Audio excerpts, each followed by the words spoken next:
చెట్టు మొదలు ఎలా ఉంటుందో కొసలాగే ఉంటుంది అని స్వామి చెప్తుంటారు. మొదలు ఎవరు? తల్లిదండ్రులు. వీళ్ళు ఎలా ఉన్నారు? చాలా అంటే తండ్రి తల్లిని నమ్మాలి, తల్లి తండ్రిని నమ్మాలి, అంటే భార్య భర్తను నమ్మాలి, భర్త భార్యని నమ్మాలి. నమ్మకం అన్నది it is the way you behave in the regular life. ఆ నమ్మకంతో ఎమోషన్స్ కనెక్ట్ అవుతుంది. ఎమోషన్స్ అనేది పాజిటివ్ ఎమోషన్స్ కనెక్ట్ అవుతాయి. ఎక్కువ పాజిటివ్గానే మాట్లాడతాం. ఆ పాజిటివ్ ఎమోషన్స్ వచ్చినప్పుడు ఏమవుతుంది? మీ పిల్లలు పాజిటివ్గా ఆలోచిస్తారు. మీ పిల్లలు పాజిటివ్గా ఆలోచిస్తున్నారంటే పాజిటివ్ రిలేషన్షిప్ ఏర్పడతాయి. పాజిటివ్ రిలేషన్షిప్ ఏర్పడితే రెస్పెక్ట్ ఏర్పడుతుంది, సెల్ఫ్ రెస్పెక్ట్ ఉంటుంది.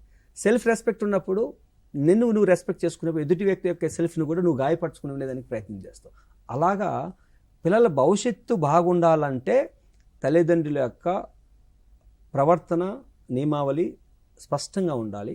ఇది నేను చెప్పిన విధంగా ఉంటే కంపల్సరీ వాళ్ళు భావోద్వేగాలు కానీ మంచిగా ఉంటాయి. అందుకోసమే మన సాంప్రదాయ విషయాల్లో ఒక పెళ్లి సంబంధం చేసేప్పుడు 7 తరాలు అలా చూసి పెళ్లి చేసుకుంటారా అని ఎందుకంటారంటే వాళ్ళు ఎటువంటి వాతావరణంలో పెరిగారు, ఎటువంటి సామాజిక పరిస్థితుల్లో పెరిగారు, వాళ్ళ యొక్క కుటుంబ వ్యవస్థ గురించి నలుగురు ఎలా అనుకుంటున్నారు అనేది తెలుస్తుంది.